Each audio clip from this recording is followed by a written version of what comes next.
नमस्कार दोस्तों, बेबाक भाषा के दो टूक कार्यक्रम में आपका दिल से स्वागत है। जिस तरह से अयोध्या में राम मंदिर में प्राण प्रतिष्ठा के बाद लोगों को लग रहा था कि कुछ दिन तसल्ली से राम राज चलेगा, लेकिन महज 2-3 दिनों में जिस तरह से मोदी जी ने पटना की सत्ता को यानी बिहार में अपनी सत्ता बनाई, 9वीं बार नीतीश जी को मुख्यमंत्री पद पर बैठाया और ठीक उसके बाद उनका एक्शन शुरू हो गया झारखंड पर। झारखंड के मुख्यमंत्री हेमंत सोरेन के पीछे जिस तरह से ईडी सम्मन लेकर घूम रही है, हैरानी की बात नहीं होगी कि जल्द ही वहां पर भी एक्शन ईडी के जरिए कुछ बड़ा फेरबदल हो जाए। जिस तेजी से घटनाक्रम बदल रहा है और बढ़ रहा है, उससे ऐसा लगता है कि 2024 के चुनाव से पहले मोदी जी बहुत नए नए गुल खिलाना चाहते हैं। और यह महज इत्तेफाक नहीं है कि उनके कैबिनेट मिनिस्टर यह दावा करते हैं पश्चिम बंगाल में कि महज 6 दिनों में पूरे देश भर में सीए लागू हो जाएगा। नागरिकता संशोधन कानून का दांव बहुत तेजी से चलाया जा रहा है और साथ ही साथ चलाया जा रहा है यूनिफॉर्म सिविल कोड का दांव। यानी 24 के चुनाव से पहले बहुत कुछ ऐसा है भारतीय जनता पार्टी के पास जिस पर वह डीप पॉलिटिक्स खेलना चाहती है।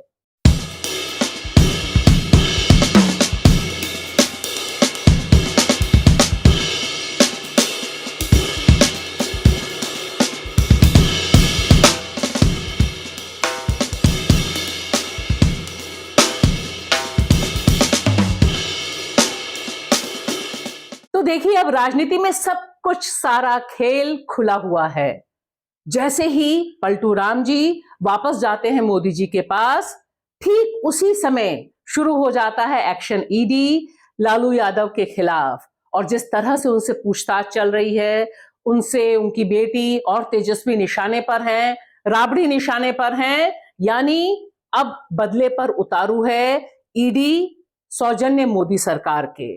और सिर्फ यही नहीं, जिस तरह से झारखंड में लंबी कोशिश चल रही है ईडी के जरिए कंट्रोल करने की, उससे ऐसा लगता है कि 2024 से पहले उत्तर भारत, नॉर्थ इंडिया का तकरीबन बड़ा हिस्सा मोदी जी अपने पास रखना चाहते हैं। और अपने पास रखने के लिए वे कुछ भी कर सकते हैं। पलटू राम जी वापस क्यों गए, डील क्या हुई, डील किस तरह से एग्जीक्यूट हुई, इन सब कयासों का बाजार बहुत गर्म है। लेकिन अल्टीमेट रिजल्ट यह है कि बिहार, क्योंकि बिहार बहुत खास है, उसे अभी तक भारतीय जनता पार्टी पूरी तरह से निगल नहीं पाई है। महाराष्ट्र को उसने निगल लिया, लेकिन यहां पर उन्हें मुख्यमंत्री बनाना पड़ा नीतीश कुमार को ही, जिनकी सीटें कम हैं।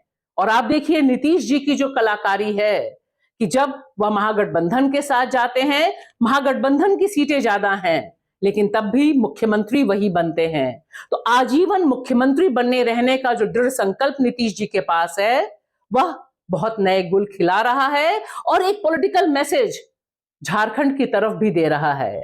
क्योंकि हेमंत सोरेन का जाना इस पूरे इलाके में एक दूसरे ढंग से भाजपा के लिए बढ़त का संकेत होगा।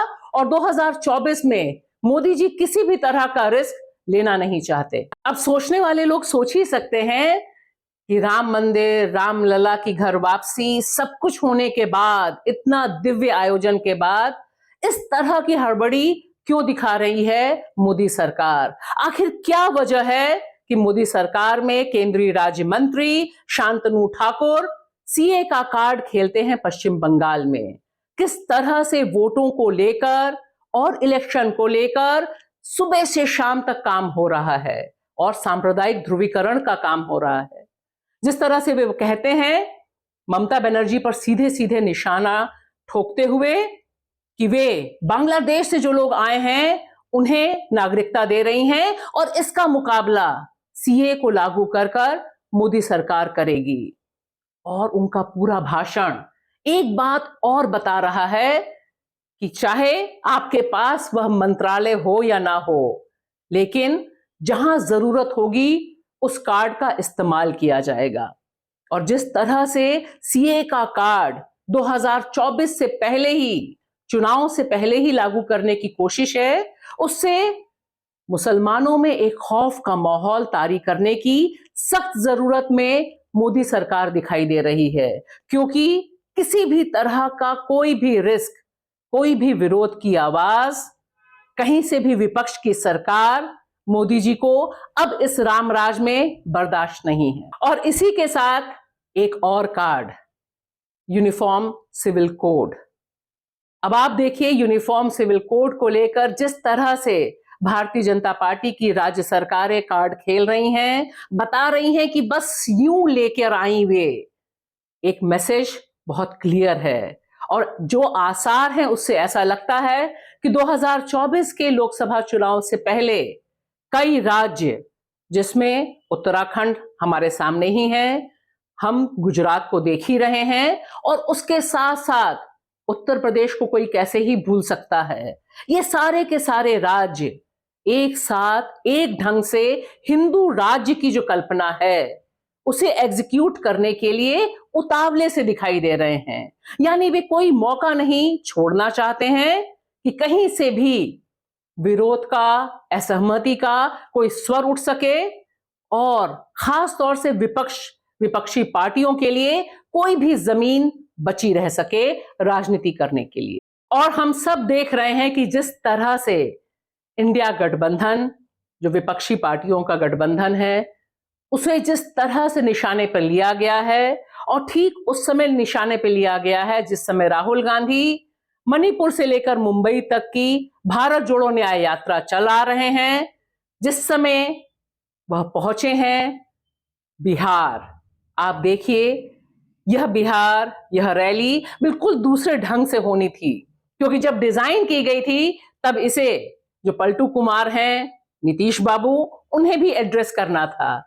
लेकिन देखिए सीन कितनी तेजी से बदल रहा है 2024 का, कि आज वह पाला बदल के इधर से उधर जा चुके हैं। और इसमें राहुल गांधी की यह यात्रा और इंडिया गठबंधन लगातार अभी भी भारतीय जनता पार्टी के लिए परेशानी का सबब बना हुआ है।